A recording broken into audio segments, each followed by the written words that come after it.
Hello friends, ఈ వీడియోలో మనం నోబెల్ పురస్కారాలు 2025కు సంబంధించి ఒక ఇంపార్టెంట్ క్వశ్చన్ చూద్దాం. ఈ క్రింది వారిలో 2025 సంవత్సరానికి గాను సాహిత్య విభాగంలో నోబెల్ బహుమతిని పొందిన వారెవరు? Option A Laszlo Krasznahorkai, B John Clarke, C Michel H Devoret, D John M Martinis. ముందుగా మీరు వీడియోని పాస్ చేసుకొని ఆన్సర్ చేసే ప్రయత్నం చేయండి. తర్వాత నా ఎక్స్ప్లెనేషన్ వినండి.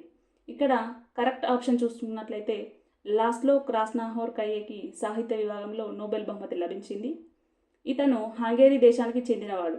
ఇతని యొక్క అద్భుతమైన రచనలకు గాను రాయల్ స్వీడిష్ అకాడమీ ఇతన్ని నోబెల్ అవార్డుకు ఎంపిక చేసింది. మిగతా 3 ఆప్షన్లు చూసుకున్నట్లయితే John Clarke, Michel H Devoret, John M Martinis. ఈ ముగ్గురికి భౌతిక శాస్త్రంలో నోబెల్ బహుమతి రావడం జరిగింది.